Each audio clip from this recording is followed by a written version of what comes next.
Hi friends, ఈ వీడియోలో తెలంగాణ తెలుగు పాఠ్యపుస్తకాల్లో 10వ తరగతిలోని అంశాలను చూస్తున్నాము.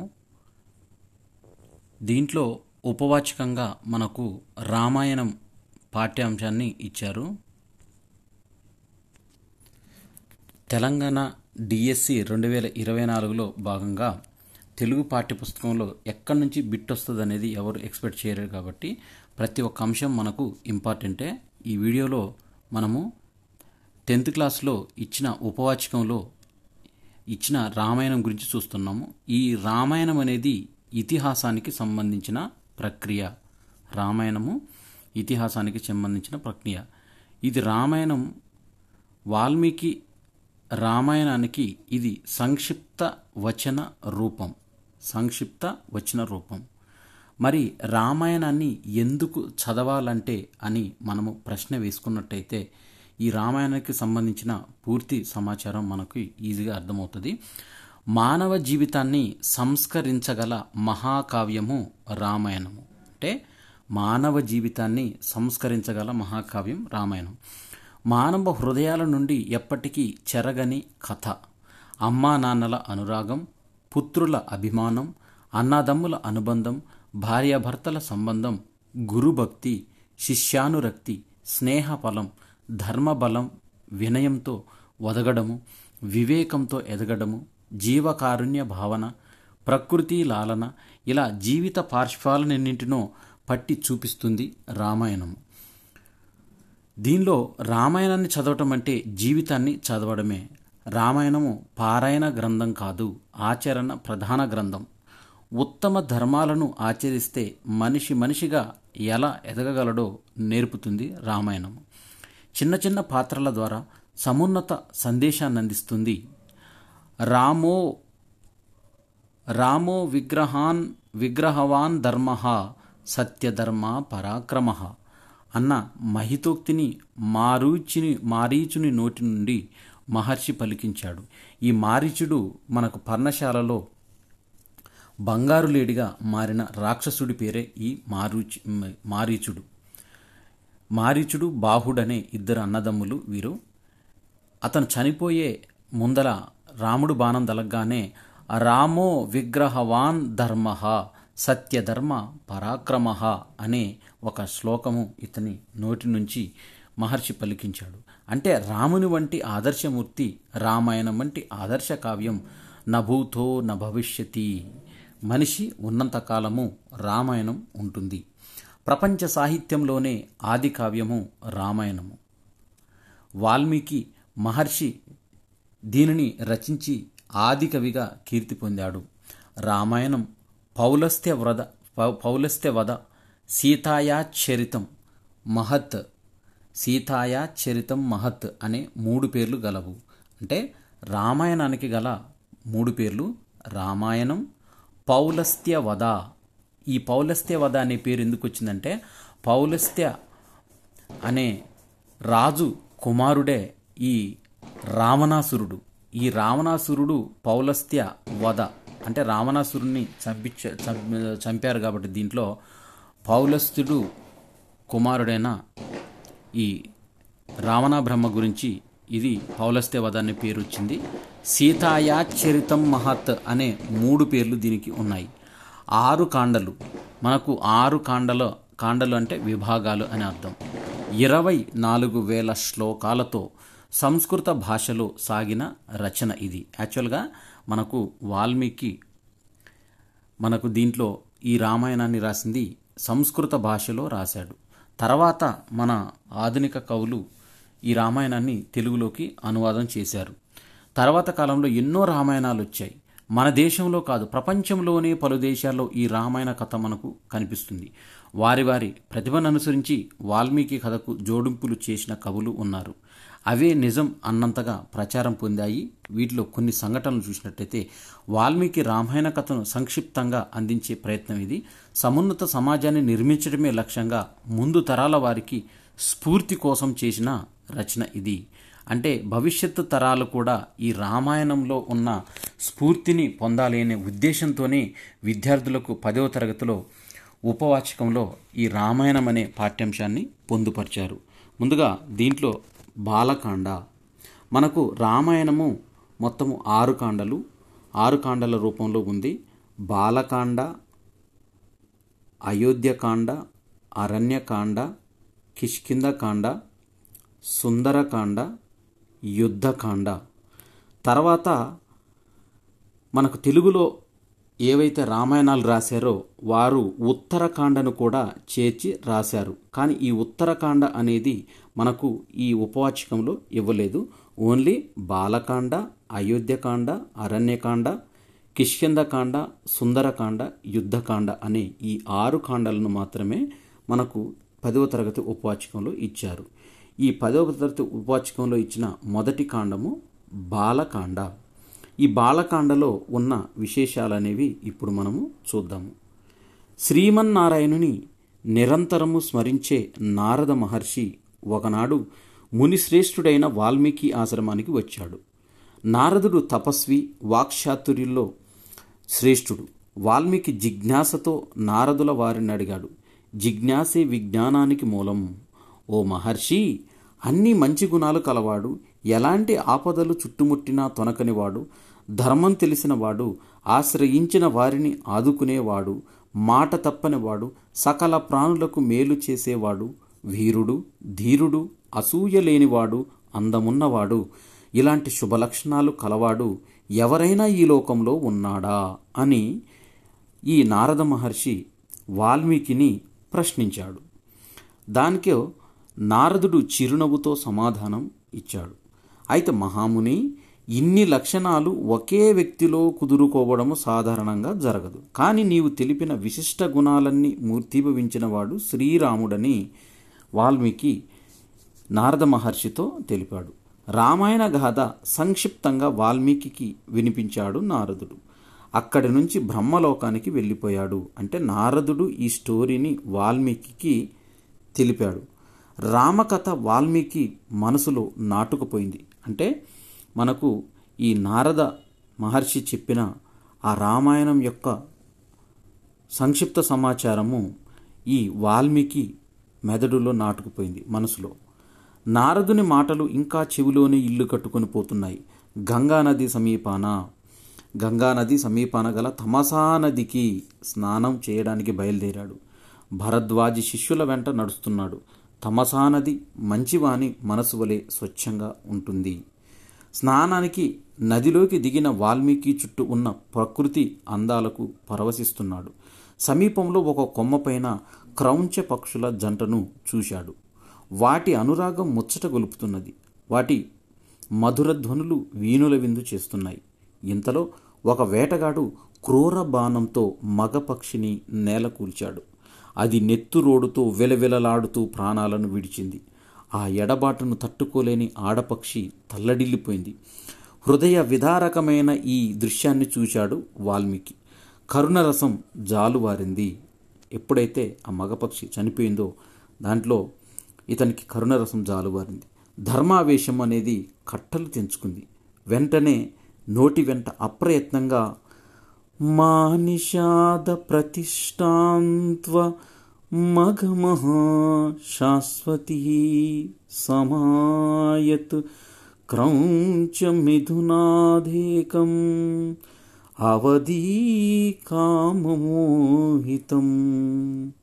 ఓ కిరాతుడా, క్రౌంచపక్షి జంటల్లో పరవశమై ఉన్న ఒక పక్షిని చంపిన నీవు శాశ్వతంగా అపకీర్తి పాలవుతావు అన్న మాటలు వచ్చాయి. అననైతే అన్నాడు, కానీ తర్వాత అతనికే ఆశ్చర్యం వేసింది.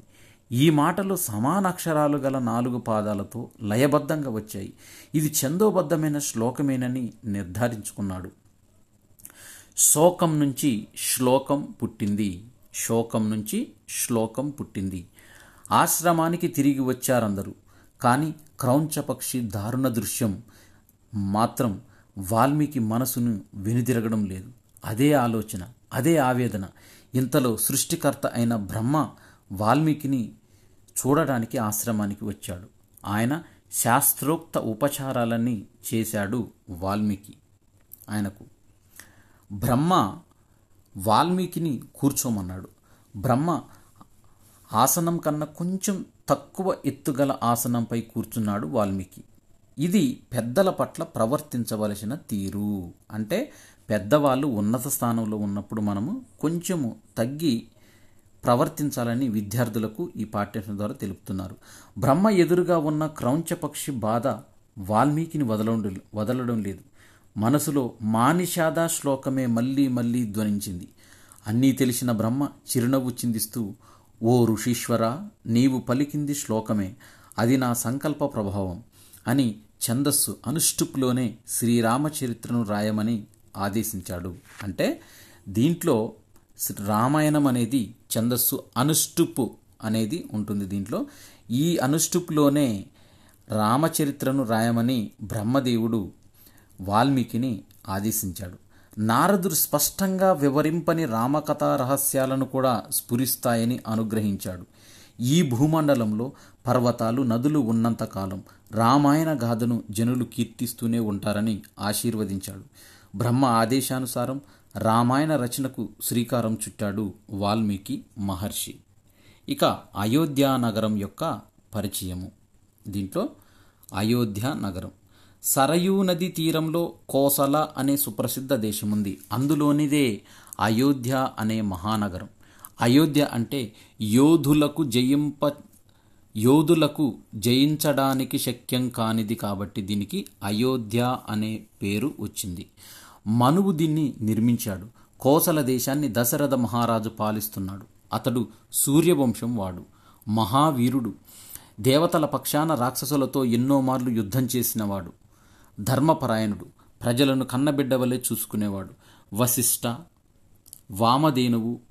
వామదేవులు అతని ప్రధాన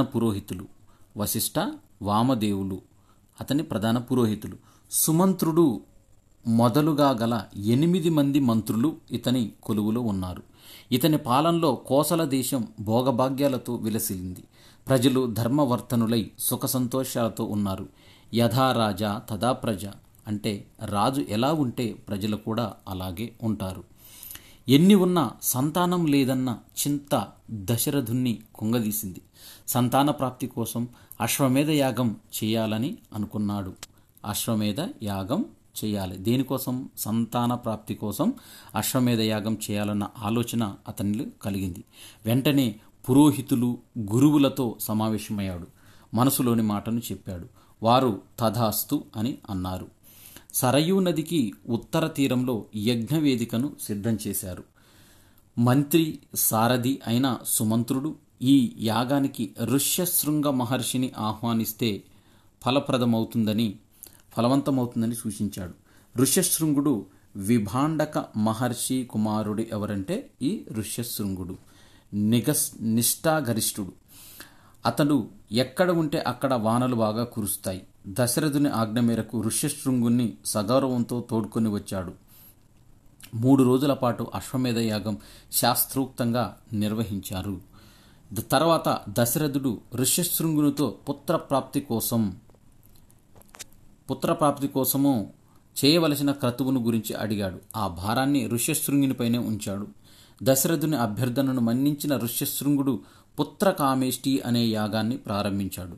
హవిష్యులను అందుకోనడానికి బ్రహ్మాది దేవతలు, గంధర్వులు, సిద్ధులు, మహర్షులు యజ్ఞశాలలో ప్రత్యక్షమయ్యారు. అదే సమయంలో దేవతలందరూ బ్రహ్మను చేగోరి తమ గోడు వెళ్ళబోసుకున్నాడు. రావణాసురుడు బ్రహ్మ వరం ప్రభావం చేత విర్రవీగుతూ తమను చిత్రహింసలకు గురి చేస్తున్నారన్నారు. ముల్లోకాలను బాధించడమే గాక ఇంద్రుణ్ణి సైతం రాజ్యభ్రష్టుణ్ణి చేయడానికి పూనుకున్నాడని తెలిపాడు. అతని దుండగాలకు అంతే లేదన్నారు. ఋషుల, యక్ష, గంధర్వుల మాట అటుంచి అతని భయంతో సూర్యుడు, సముద్రుడు, వాయువు కూడా తన సహజ స్థితిని ప్రకటించలేకపోతున్నారని వాపోయారు. అతని పీడ విరగడయ్యే ఆలోచనను బ్రహ్మనే చెప్పమని వేడుకున్నారు. బ్రహ్మ దేవతలతో, రావణుడు గంధర్వ, యక్ష, దేవదానవులచే మరణం లేకుండా నన్ను వరం కోరాడు. మానవుల పట్ల అతని చులకన భావం, అందుకే వారి గురించి ప్రస్తావించలేదు. కనుక మానవుని చేతిలోనే రావణునికి మరణం ఉందని అన్నారు. ఇంతలో శ్రీ మహావిష్ణువు శంఖచక్ర గదాధారి అయి వచ్చాడు. దేవతలు ఆ దేవదేవుణ్ణి అనేక విధాలుగా స్తుతించారు. వరగర్వం చేత కన్ను మిన్నుగానక ప్రవర్తిస్తున్న రావణుణ్ణి సంహరించడానికి మానవునిగా అవతరించమని అభ్యర్థించాడు. దశరథ మహారాజు గారి 3 భార్యలకు 4 రూపాలలో పుత్రుడవు కమ్మని ప్రాధేయపడ్డాడు. అభయమిచ్చాడు. ఆశ్రిత వత్సలుడు. అందరి పూజలందుకొని అంతర్ధానమయ్యాడు. దశరథుడు పుత్రకామిష్టి చేసినప్పుడు యజ్ఞకుండం నుంచి గొప్ప తేజస్సుతో కూడిన ఒక దివ్య పురుషుడు ఆవిర్భవించాడు. అతడు బ్రహ్మ పంపగా వచ్చినవాడు. చేతిలో బంగారు పాత్ర, వెండి మూతతో అందులో దివ్య పాయసం ఉన్నది. దాన్ని దశరథునికి అందించాడు. ఈ పాయసం సంపదలనిస్తుంది, ఆరోగ్యాన్ని పెంపొందిస్తుంది, అన్నిటిని మించి సంతానాన్ని ప్రాప్తిస్తుంది అని అన్నాడు. పేదవానికి పెన్నిది దొరికినట్లయింది దశరథునికి. అతని మనసు ఆనందతాండవం చేసింది. దివ్య పాయసాన్ని తన భార్య అయిన కౌసల్య, సుమిత్ర, కైకేయులకు పంచాడు. సంవత్సర కాలం గడిచింది. చైత్ర శుద్ధ నవమి నాడు కౌసల్యకు శ్రీరాముడు జన్మించాడు. దశమి నాడు కైకేయికి భరతుడు, సుమిత్రకు లక్ష్మణ, శత్రుఘ్నులు జన్మించారు. ఈ వార్త విన్న అయోధ్య ఆనంద సంద్రమైంది. మనకు కౌశల్యకు శ్రీరాముడు చైత్రశుద్ధ నవమి నాడు జన్మించాడు. దశమి నాడు కైకేయికి భరతుడు జన్మించాడు. సుమిత్రకు లక్ష్మణ, శత్రుఘ్నులు జన్మించారు. ఈ వార్త విన్న అయోధ్య ఆనంద సంద్రమైంది. రామ లక్ష్మణ భరత శత్రుఘ్నులు శుక్లపక్ష చంద్రుని వలె పెరుగుతున్నారు. వేద శాస్త్రాలను అభ్యసించారు. ధనుర్విద్యలో నైపుణ్యం సంపాదించారు. ధనుర్విద్య అంటే మనకు నేటి కాలంలో పేర్కొనే ఆర్చరీ అనే గేమ్, బాణాలను వేసే గేమ్ ఇది. ఓకే, ధనుర్విద్యను నైపుణ్యం సంపాదించారు. విజ్ఞాన కనులయ్యారు. సద్గుణాలకు ఆటపట్టులైనారు. ఉత్తమ విద్యార్థులకు ఉండవలసిన లక్షణాలు ఇవి. అంటే విజ్ఞానులు కనులైన తర్వాత సద్గుణాలను ఆటపట్టైనారు. అంటే ఉత్తమ గుణాలు, విద్య ద్వారా విద్యార్థులకు ఉత్తమ గుణాలు అనేవి సంతరించుకోవాలి. అయితే ఉత్తమ విద్యార్థులకు ఉండవలసిన లక్షణాలు: రాముడు ఎప్పుడూ తల్లిదండ్రుల సేవలో నిమగ్నమయ్యేవాడు. చిన్ననాటి నుంచి అన్న సేవే మిన్నగా భావించేవాడు లక్ష్మణుడు. ఇతడు రామునికి బహిప్రాణం. భరత శత్రుఘ్నులు అన్యోన్య ప్రేమాభిమానాలు కలవారు. కాలచక్రం తిరుగుతున్నది. ఒకనాడు దశరథుడు తన మంత్రులతో, పురోహితులు మొదలైన వారితో సమావేశమయ్యాడు. తన కుమారులు వివాహ ప్రస్తావన చేస్తున్నాడు. సరిగ్గా అదే సమయంలో అక్కడ అడుగుపెట్టాడు మహా తేజశాలి అయిన విశ్వామిత్ర మహర్షి.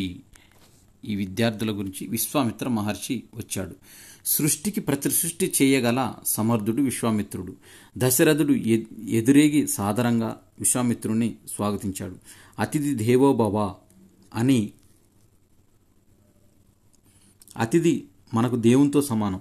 ఇది తెలిసిన దశరథుడు విశ్వామిత్రునకు సముచిత రీతిన మర్యాదలు గావించాడు. వినయపూర్వకంగా చేతులు జోడించి విశ్వామిత్రుని రాకను కారణాన్ని అడిగాడు. తన పైన కార్యభారం పెరిగితే నెరవేరుస్తానన్నాడు. దశరథుని వినయానికి మురిసిపోయాడు విశ్వామిత్రుడు. వశిష్ఠుని ఉపదేశాలను పొదిగిన వాడివి, నీవు ఇలాగే ప్రవర్తిస్తానని మెచ్చుకున్నాడు. విశ్వామిత్రుడు దశరథునితో తాను వచ్చిన పనిని తెలుపుతానన్నాడు. దానిని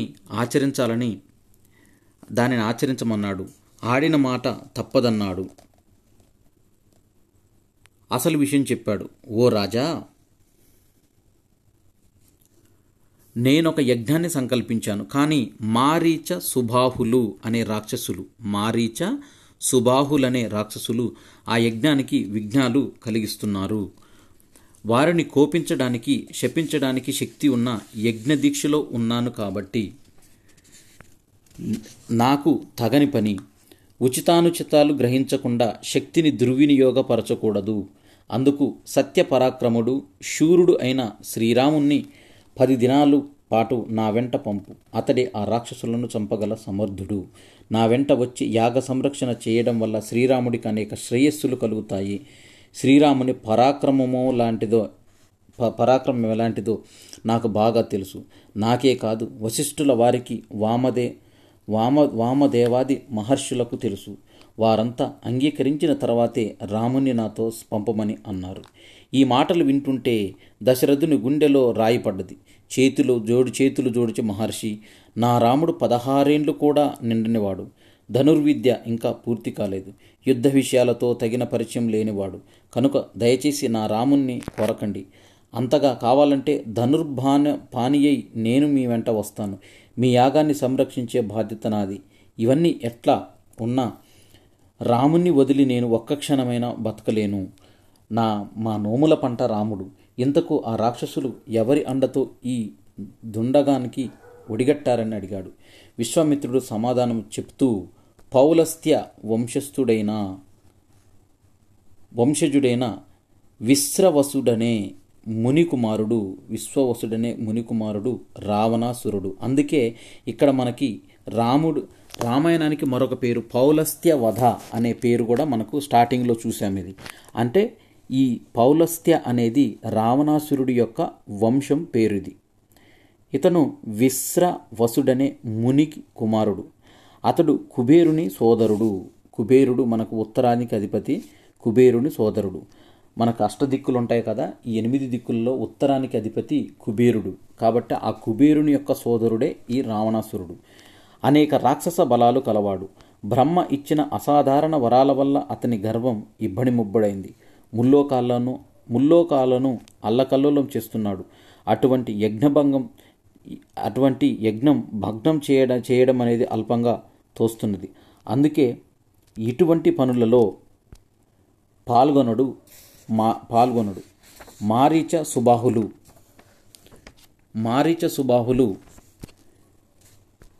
వీరిద్దరూ రాక్షసులు. మారీచ సుబాహులు ఇతనికి ప్రేరితులై యజ్ఞాలకు విజ్ఞానాలను కలిగిస్తున్నారనగానే దశరథుడు మరింత భయపడ్డాడు. యుద్ధంలో యమునితో సమానులైన వారిని ఎదుర్కోవడానికి నా చిన్ని పాపన్ని పంపను. నేను కూడా యుద్ధం విషయంలో అశక్తుడనని పలికాడు. దశరథుని మాటలకు విశ్వామిత్రుడు అగ్గి మీద గుగ్గిలమయ్యాడు. ఇచ్చిన మాట తప్పడం మీ ఇంటా వంట లేదు. నీ వందుకు సిద్ధపడితే రిక్త హస్తాలతో తిరిగి వెళతాను. మీరు సుఖంగా ఉండండి అన్నాడు విశ్వామిత్రుడు.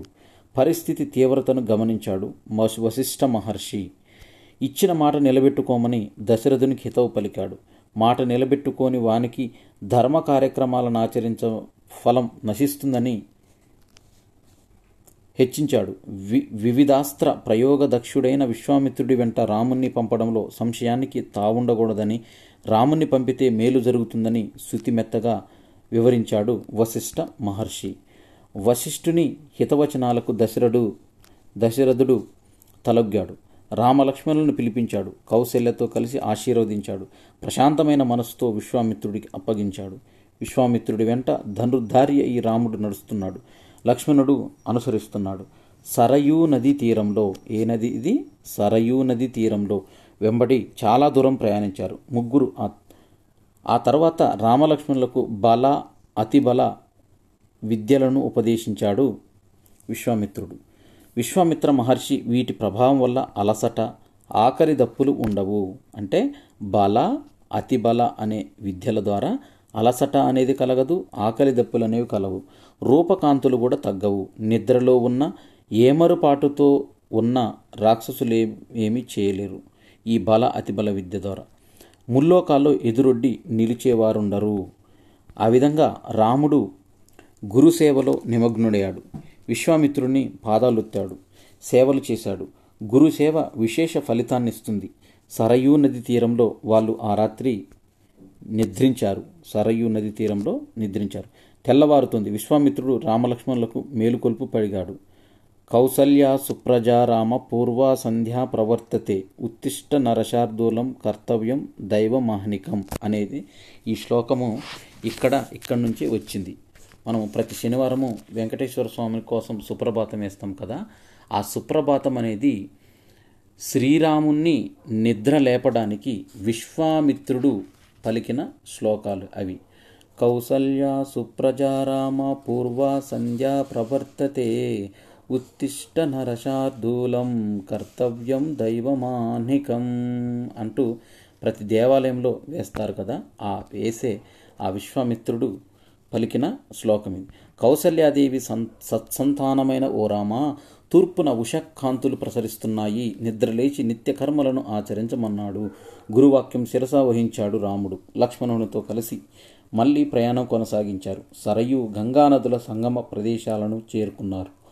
అక్కడ విశేషాలను గురుముఖత తెలుసుకున్నారు. జ్ఞానాన్ని పొందడంలో నిరంతరం అప్రమత్తులై ఉండటము ఉత్తమ విద్యార్థుల లక్షణమని ఈ పాఠం ద్వారా తెలుపుతున్నారు. అంటే విశేషాలను గురుముఖత తెలుసుకోవడము అనేది ఇక్కడ మనకి ఏంది, జ్ఞానాన్ని పొందడంలో నిరంతరం అప్రమత్తులై ఉండటము ఉత్తమ విద్యార్థుల లక్షణమని సూచించాడు. అంటే ఏవైనా తెలియని అంశాలు, తెలిసిన అంశాలు ఇవన్నీ కూడా మనము గురువు ముఖత తెలుసుకోవాలని దీని అర్థం. ప్రయాణం సాగుతున్నది. మలద, కరుష అనే జనపదాలకు చేరుకున్నారు. ఇంద్రుని అనుగ్రహం చేత, విశేషం చేత ఈ ప్రాంతాలు ధనధాన్యాల సమృద్ధిని కలిగి ఉండేది. కానీ తాటక అనే యక్షిణి ఈ ప్రాంతానికి వచ్చి విధ్వంసాన్ని సృష్టించింది. పుట్టుకతోనే 1000 ఏనుగుల బలం కలిగిన ఈమెను ఎవరు ఎదిరించలేకపోతున్నారు. అగ్నికి ఆజ్యం తోడైనట్లు ఈమెతో పాటు ఈమె కుమారుడు మారీచుడు విరుచుకుపడుతున్నాడు. అంటే తాటక కుమారుడే ఈ మారీచుడు విరుచుకుపడుతున్నాడు. మారీచుడు సుబాహు అనే వీరు తాటక యొక్క పిల్లలు. విరుచుకుపడుతూ ఈ జనపదాలకు అతలాకుతలం చేస్తున్నారు. దుష్టురాలైన తాటకను వధించమని రామునితో అన్నాడు విశ్వామిత్రుడు. ఒక్క క్షణం రాముడు మౌనముద్ర దాల్చాడు. రాముని భావం గ్రహించాడు విశ్వామిత్రుడు. స్త్రీని ఎలా చంపాలనే సంశయం వద్దు. అధర్మపరాయణ అయిన తాటకను చంపితే దోషం రాదని కర్తవ్యం ఉపదేశించాడు. వెంటనే రాముడు దృఢనిశ్చయుడై అంజలి ఘటించాడు.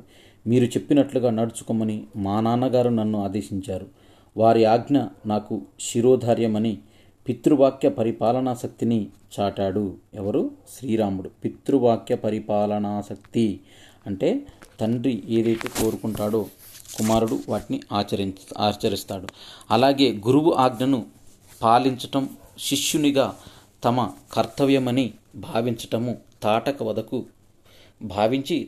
వదకు ఉద్యుక్తుడైనాడు. అంటే విద్యార్థులు ఎప్పుడైనా తల్లిదండ్రి మాటను వినాలి. అదేవిధంగా గురువులు చెప్పినట్టుగా నడుచుకున్నప్పుడే వారు ఉత్తమ విద్యార్థులుగా ఎదగగలుగుతారు. వికృతాకారంతో విరుచుకుపడుతున్న తాటక చేతులను తన నిశిత బాణాలతో ఖండించాడు రాముడు. అయినా ఆవేశంతో మీదికి వస్తున్న తాటక ముక్కు చెవులను కోసేశాడు లక్ష్మణుడు. తాటక ఆవేశం రెండింతలైంది. తాను కనబడకుండా వాళ్లపై రాళ్లవాన కురిపిస్తున్నది. ఇదంతా గమనిస్తున్న విశ్వామిత్రుడు సంధ్యాకాలం సమీపిస్తున్నది. ఈలోపే తాటకను పరలోకానికి పంపుమని పురమాయించాడు.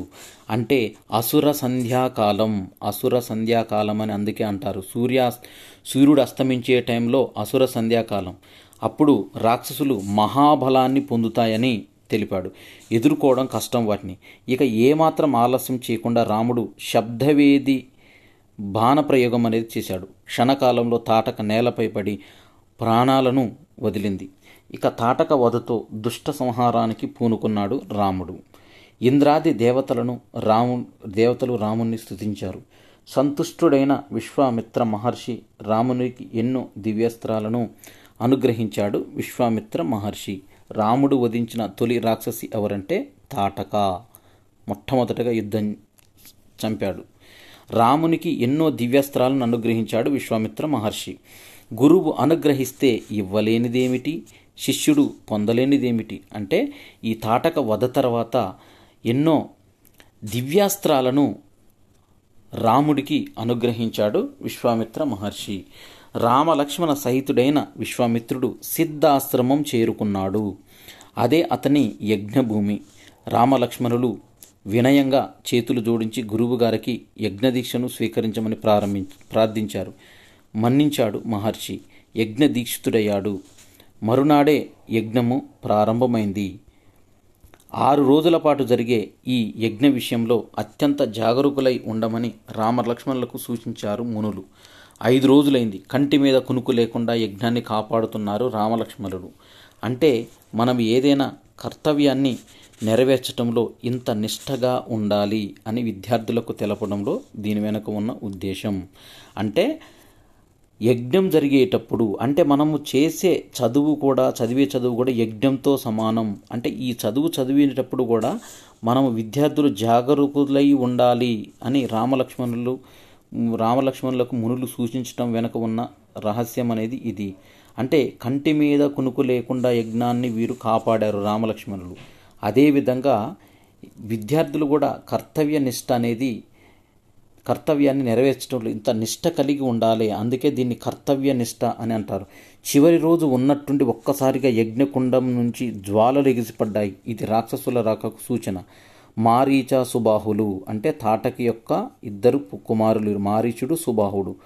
మారీచ సుబాహులు అనుచరులతో వచ్చారు. యజ్ఞవేదిక పరిసరాలు రక్తం వర్షంతో తడిసి ముద్దయ్యాయి. రాముడు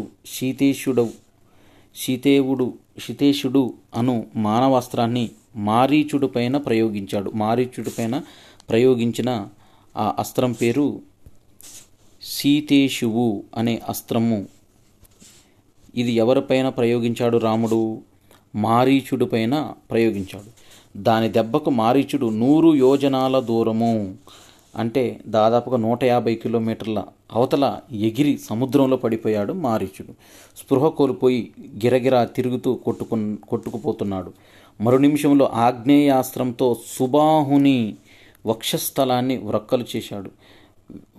వాయవ్యాస్త్రంతో మిగతా రాక్షసుల్లో భరతం పట్టాడు. రాక్షస బాధ తొలగింది. యజ్ఞం నిర్విఘ్నంగా జరిగింది. విశ్వామిత్రుడు సంతోషించాడు. అంటే సమర్థులైన శిష్యులను చూసి ఏ గురువు సంతోషించడు? అంటే ఎవరైనా సంతోషిస్తారు విలువిద్య నేర్చుకున్న తర్వాత. మరునాడు ఉదయాన్నే రామలక్ష్మణులు విశ్వామిత్రుని ఎదుట వినయంతో నిలిచారు. ఇంకా ఏమి చేయాలో ఆజ్ఞాపించమన్నారు.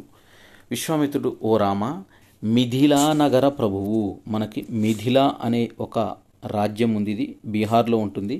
ఈ మిథిలా నగరు ప్రభువు పరమాధార్మికుడైన జనక మహారాజు ఒక యజ్ఞాన్ని సంకల్పించారు. మనం అక్కడికి వెళ్తాం. అక్కడ అద్భుతమైన ఒక మహాధనస్సు ఉంది, నీవు చూడవచ్చునని అంటాడు. సంసిద్ధులయ్యారు రామలక్ష్మణుడు. మునిని అనుసరిస్తూ మిథిలా వైపు ముందుకు సాగుతున్నారు. అడుగులతో పాటు మాటలు కూడా సాగుతున్నాయి.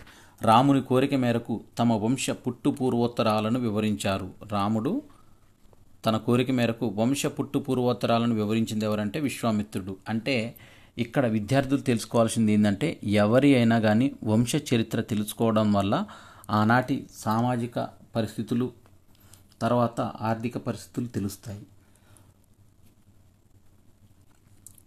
ఆ రాత్రి శోణా నది తీరంలో విశ్రమించారు. మరునాడు పవిత్ర గంగా నదిని సందర్శించారు. స్నానాలాచరించి విద్యుక్త ధర్మాలను నెరవేర్చారు. గంగా వృత్తాంతాన్ని వినగోరుతున్నారు అని వినయంగా అడిగాడు రాముడు. అంటే గంగానది యొక్క పుట్టుపూర్వోత్తరాలు తెలుసుకోవాలని విశ్వామిత్రుడిని అడిగాడు రాముడు. విశ్వామిత్రుడు కూడా గంగానది యొక్క పుట్టుపూర్వోత్తరాలు వివరించాడు. అంటే జిజ్ఞాసువులైన శిష్యులు, విజ్ఞాని అయిన గురువు ఇక జ్ఞాన ప్రసారానికి అడ్డుంటుందా? అంటే తెలుసుకోవాలనే తపన విద్యార్థిలో ఉండాలి. తెలియజెప్పాలనే తపన గురువులో ఉన్నప్పుడు మాత్రమే ఈ జ్ఞాన ప్రసారం అనేది నిరంతరంగా కొనసాగుతుంది. పాతాళంలో బూడిద కుప్పలై పడి ఉన్న పితరులైన సగర పుత్రులకు ఉత్తమ గతులు కల్పించడానికి ఎవరు ఈ పాతాళంలో ఉన్నది? సగర పుత్రులు. వీరికి ఉత్తమ గతులు కల్పించడానికి సంకల్పించారు భగీరథుడు. అందుకే ఒకటే మార్గం ఉంది, సురగంగను వారి బూడిద కుప్పలపై ప్రవహింపజేయటం. కానీ ఆకాశంలో గంగను పాతాళానికి దింపటం ఒక పట్టాన జరిగే పని. అయినా దృఢ సంకల్పానికి అసాధ్యమైనది లేదు. భగీరథుడు అతి తీవ్రమైన తపస్సు చేశాడు. బ్రహ్మను, శివుణ్ణి మెప్పించాడు. ఎన్ని అడ్డంకులు ఎదురైనా కానీ సంకల్పం నుంచి పక్కకు తప్పుకోలేరు. గంగను పాతాళం దాకా తీసుకెళ్లడంలో మనోరథుడయ్యాడు. అందుకే పట్టుదల విషయంలో భగీరథ ప్రయత్నం అనే పదము ఇక్కడి నుంచే పుట్టింది అన్న జాతీయం ఏర్పడింది. భగీరథుని వంశంలోని వాడే ఈ రాముడు. గంగావతారాన్ని గురించి విశ్వామిత్రుడు రామునికి చెప్పడంతో ఒక అంతర్యం ఉంది.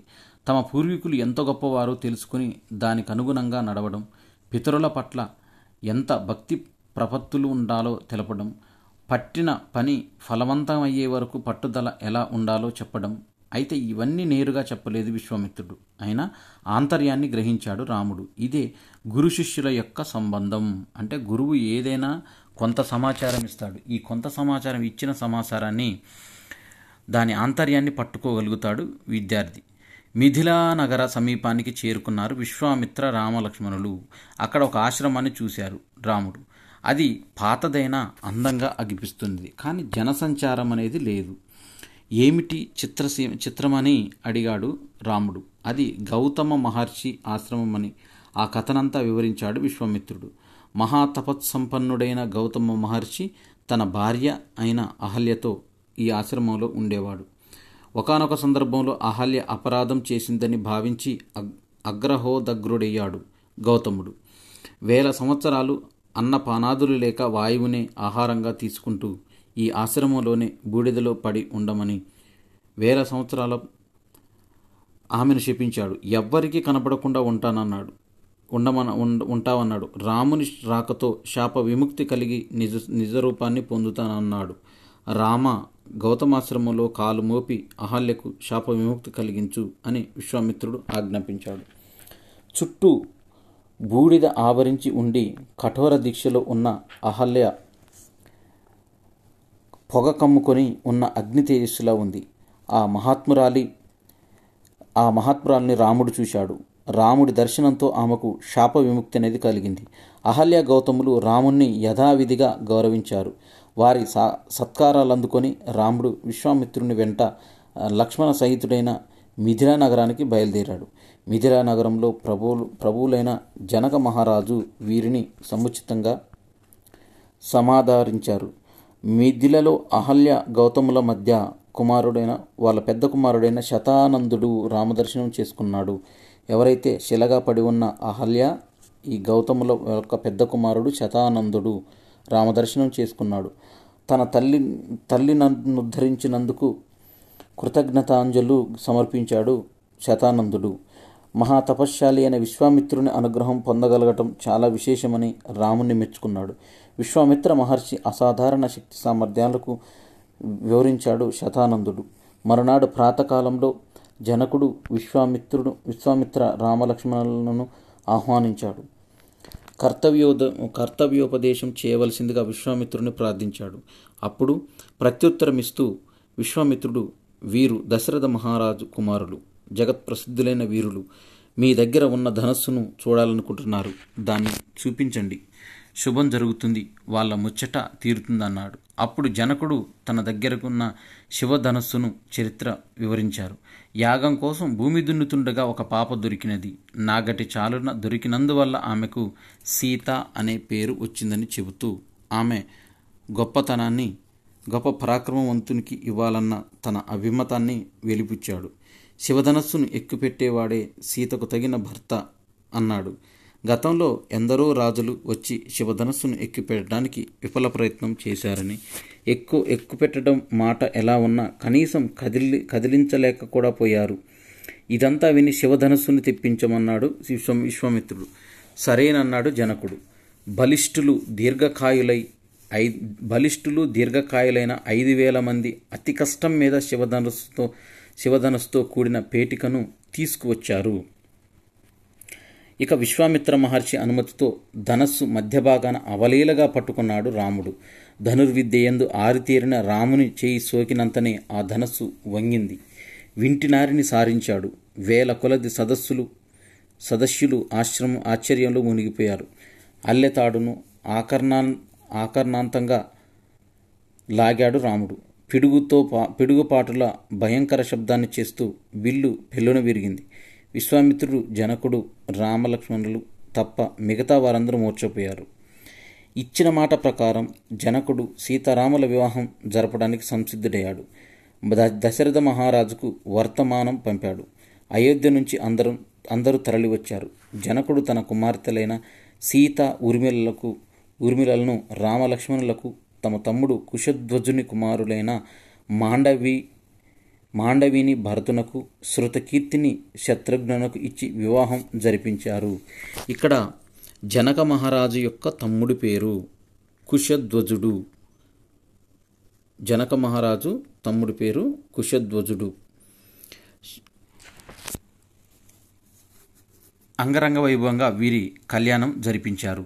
మరునాడు విశ్వామిత్రుడు మహర్షి కొత్త దంపతులను ఆశీర్వదించి దశరథ జనక మహారాజులకు వీడ్కోలు పలికి హిమాలయ పర్వతానికి వెళ్ళాడు. తర్వాత బంధుమిత్ర సమేతంగా దశరథుడు అయోధ్యకు బయలుదేరాడు. దారిలో వీళ్లకు పరశురాముడు ఎదురుగా వచ్చాడు. అతడు ప్రళయకాల రుద్రుల్లో ఉన్నాడు. గండ్రగొడ్డల్ని ధనుర్బాణాలను ధరించాడు. ప్రజ్వరిల్లే అగ్నిలా భయంకరంగా ఉన్నాడు. క్షత్రియులంటే అతనికి సరిపడదు. పూర్వం క్షత్రియుడైన కార్తవీర్యార్జునుడు ఇతని తండ్రి అయిన జమదగ్నిని చంపాడు. అప్పటి నుంచి క్షత్రియ నిర్మూలనానికి కంకణం కట్టుకున్నాడు. 21 సార్లు భూప్రదక్షిణం చేసి ఎంతోమంది క్షత్రియులను తన గండ్రగొడ్డలికి బలి చేశాడు. పరశురాముడు శ్రీరామునితో తన దగ్గరున్న వైష్ణవ ధనస్సు ఎక్కిపెట్టమని సవాల్ విసిరాడు. సరేనని రాఘవుడు అవలీలగా ఎక్కిపెట్టాడు. ఓటమిని అంగీకరించిన పరశురాముడు తక్షణమే మహేంద్ర పర్వతానికి తిరిగి వెళ్ళిపోగా దశరథుడు సపరివారంగా అయోధ్యకు చేరుకున్నాడు. భరతుడు శత్రుఘ్నునితో మేనమామ వెంట తాతగారింటికి వెళ్ళాడు. రామలక్ష్మణులు తల్లిదండ్రుల సేవలో గురువుల సేవలో తరిస్తూ అయోధ్యలో ఉండిపోయారు. ఇది మనకు బాలకాండకు సంబంధించిన 10వ తరగతి ఉపవాచకం, రామాయణంకి సంబంధించిన బాలకాండలోని సమాచారము. ఈ వీడియో నచ్చినట్టయితే లైక్ చేయండి, షేర్ చేయండి, కామెంట్ చేయండి. నా ఛానల్ సబ్స్క్రైబ్ చేసుకోవడం ద్వారా నేను చేసే వీడియోస్ అన్నీ మీకు నోటిఫికేషన్ రూపంలో వెలువడతాయి. Thanks for watching.